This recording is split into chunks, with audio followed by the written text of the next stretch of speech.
বঙ্গোপসাগরে শক্তিশালী রূপ নিচ্ছে ঘূর্ণিঝড় শক্তি।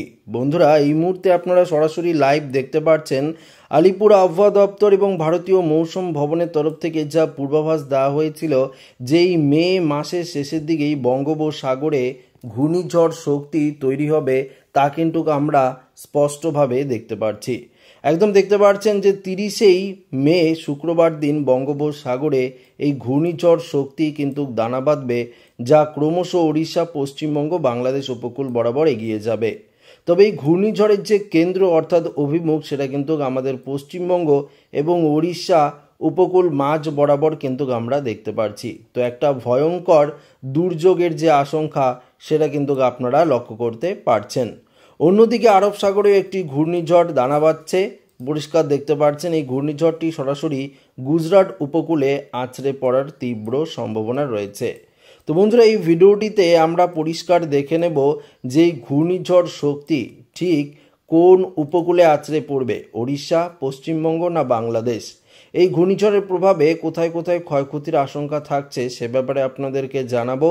তার আগে আমরা দেখে নেব যে আজ 18 মে রবিবার, আজ সারাদিন কোথায় কেমন আবহাওয়া থাকবে, বৃষ্টিপাতের সম্ভাবনা কতটা তৈরি হচ্ছে, এই মুহূর্তে আলিপুর আবহাওয়া দপ্তরই বা কী জানিয়েছে সে ব্যাপারে আপনাদেরকে আমরা জানানোর চেষ্টা করব। পাশাপাশি আগামী কয়েকদিন কেমন আবহাওয়ার পরিস্থিতি থাকবে সেটাও কিন্তু আপনারা জানতে পারবেন।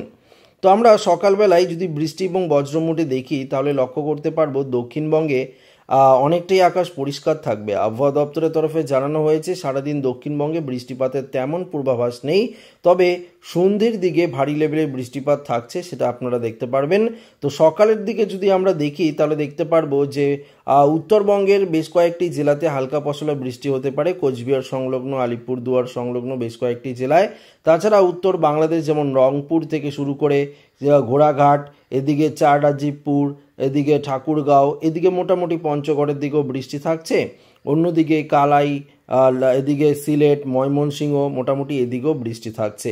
অন্যদিকে যদি অসমে দেখেন গোয়ালপাড়া, গুয়াহাটি, তেজপুর, জোরহাট, ডিব্রুগড়ে ভারী লেভেলের বৃষ্টিপাত আমরা কিন্তু লক্ষ্য করতে পারছি। ত্রিপুরার উত্তর দিকে খানিকটা বৃষ্টি কিন্তু থাকছে। বেলা গড়ার সঙ্গে সঙ্গে এই আবহাওয়ার অনেকটাই পরিবর্তনের সম্ভাবনা এবং আস্তে আস্তে মেঘলা করে ফেলবে আকাশ এবং বৃষ্টিপাতের যে সম্ভাবনা সেটা কিন্তু আপনারা পরিষ্কার লক্ষ্য করতে পারবেন। দেখতে পাচ্ছেন বিকেলের দিকে যেমনটা আপনাদেরকে বললাম যে সারাদিন রোদ থাকলেও বিকেলের দিকে আকাশ মেঘলা থাকবে কলকাতা সংলগ্ন বেশ কয়েকটি জেলায় এবং বৃষ্টিপাতেরও কিন্তু সম্ভাবনা রয়েছে। এদিকে যদি আমরা আরও দেখি তাহলে লক্ষ্য করতে পারবো বেশি পরিমাণে যে বৃষ্টি সেটা কিন্তু বীরভূম, মুর্শিদাবাদ এদিকে থাকছে, পুরুলিয়া, বাঁকুড়ার দিকেও থাকছে। কলকাতার আশেপাশে 2-24 পরগনা মোটামুটি বৃষ্টিপাতের যে সম্ভাবনা সেটা কিন্তু আমরা একদম লক্ষ্য করতে পারছি। পাশাপাশি বাংলাদেশের রাজশাহী, মেহেরপুর, খুলনা, বরিশাল, ঢাকা থেকে শুরু করে কুমিল্লা, চট্টগ্রামও ভারী লেভেলের বৃষ্টি থাকছে। ত্রিপুরা জুড়ে আমরা বৃষ্টি লক্ষ্য করতে পারছি, সেটা কিন্তু 18 তারিখ রবিবারের আপডেট দেখাচ্ছি। রাতের দিকে তো ভারী লেভেলের বৃষ্টি থাকছেই, অন্যদিকে 19 তারিখ সোমবার দিনও আমরা এই বৃষ্টি লক্ষ্য করতে পারছি, বিশেষ করে কলকাতার দিকে। এবং আরও যদি আমরা দেখি দুপুরের দিকে দেখতে পারবো শান্তিপুর, কাটুয়া, বর্ধমান, আরামবাগ, কলকাতা দেখতে পাচ্ছেন। এদিকে আরও যদি দেখি হাবড়া, বনগাঁ, চাকদা, চন্দননগর সমস্ত জায়গায়, এদিকে জয়নগর, মাঝিলপুর, গোসাবা, বারুইপুর মোটামুটি এদিকেও ভারী লেভেলের বৃষ্টি থাকছে।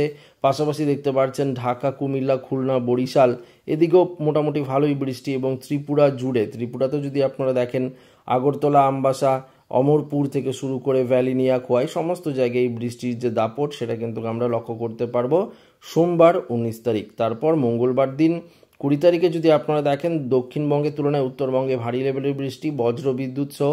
দক্ষিণবঙ্গেও হালকা পশলা থাকলেও থাকতে পারে, তুলনামূলক অনেকটাই কম। 21 তারিখও সেম পরিস্থিতি। 21 তারিখে তো বঙ্গোপসাগরে যে ঘূর্ণাবর্তটি তৈরি হবে সেটি তো নিম্নচাপে পরিণত হবে, তারপর তো ঘূর্ণিঝড়ে আমরা রূপ দেখতে পারবো।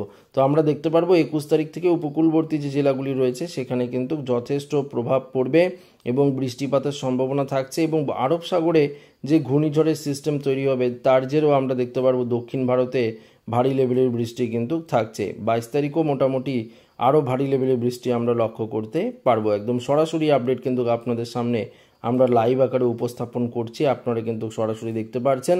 উপগ্রহ চিত্রের মাধ্যমেও সেম পরিস্থিতি দেখতে পারবেন। দক্ষিণবঙ্গ, গোটা বাংলাদেশ জুড়ে এই মুহূর্তে আমরা মেঘ লক্ষ্য করতে পারছি, কলকাতা সংলগ্ন সমস্ত জেলায়, পাশাপাশি অসম জুড়ে, এবং এদিকে যদি আমরা দেখি তাহলে দেখতে পারবো ত্রিপুরাতেও আমরা বেশ কিছু মেঘ কিন্তু এই মুহূর্তে দেখতে পাচ্ছি ঘনীভূত হচ্ছে।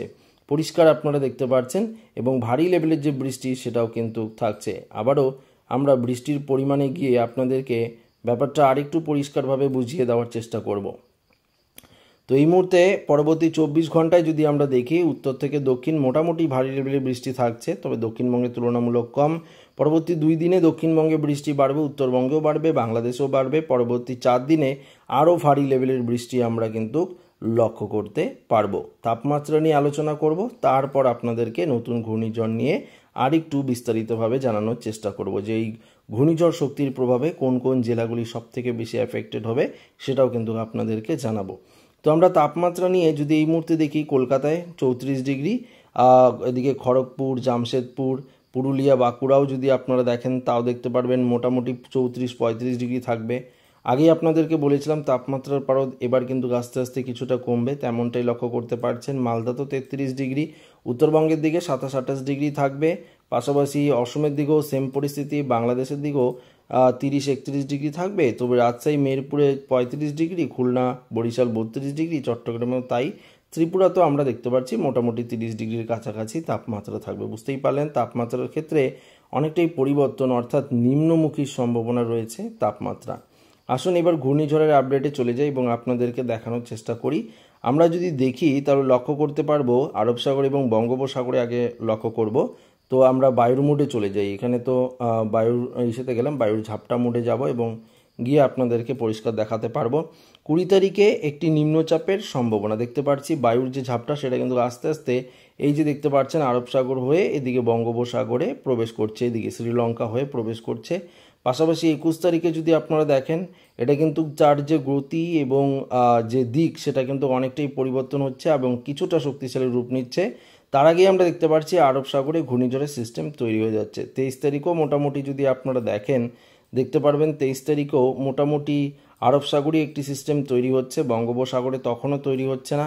25 তারিখ থেকে 26 তারিখও যদি দেখেন তাহলে আমাদের বঙ্গোপসাগরে লক্ষ্য করতে পারবেন যে 27 থেকে 28 তারিখ নাগাদ বঙ্গোপসাগরে ঘূর্ণিঝড়ের সিস্টেম তৈরি হবে এবং আরব সাগরেও একটি ঘূর্ণিঝড়ের সিস্টেম তৈরি হচ্ছে, যা 29 তারিখ নাগাদ বাঁক নিয়ে একদম সরাসরি পশ্চিমবঙ্গ, ওড়িশা এবং বাংলাদেশ উপকূল বরাবর এগিয়ে যাচ্ছে। এবং আরও যদি আমরা আরেকটু ডিপলিভাবে অ্যানালাইজ করি দেখতে পারবো যে যার প্রভাবে কলকাতা সহ শুরু করে গোটা দক্ষিণ 24 পরগনা, উপকূলবর্তী জেলা, বাংলাদেশের উপকূলবর্তী জেলা, ওড়িশার উপকূলবর্তী জেলায় প্রচুর পরিমাণে ক্ষয়ক্ষতির সম্ভাবনা এবং ভারী লেভেলের বৃষ্টি কিন্তু থাকছে, সেটা কিন্তু আপনারা পরিষ্কার দেখতে পাচ্ছেন। এবং আরব সাগরে যে ঘূর্ণিঝড়ের সিস্টেম তৈরি হচ্ছে সেটা কিন্তু ক্রমশ গুজরাটের দিকেই এগিয়ে যাওয়ার সম্ভাবনা। তো একদম সরাসরি আপডেট আপনাদেরকে দেখানোর চেষ্টা করলাম এবং আপনারাও কিন্তু বুঝতে পারলেন যে নতুন ঘূর্ণিঝড়ের যে সম্ভাবনা সেটা কতটা দৃঢ় হচ্ছে সেটা কিন্তু আপনারা পরিষ্কার এই ভিডিওটিতে জানতে পারলেন। তো আশা করি আপডেটটি প্রত্যেকের ভালো লেগেছে। ভিডিওটি আর বাড়াবো না, এখানে শেষ করছি। পরবর্তী নতুন আপডেটে আপনার সাথে দেখা হবে। ভিডিওটি ভালো লাগলে অবশ্যই লাইক করবেন, বন্ধুদের সাথে ভিডিওটি শেয়ার করে দেবেন এবং যারা নতুন রয়েছেন চ্যানেলটিকে সাবস্ক্রাইব করেননি চ্যানেলটিকে সাবস্ক্রাইব করে নেবেন। ধন্যবাদ।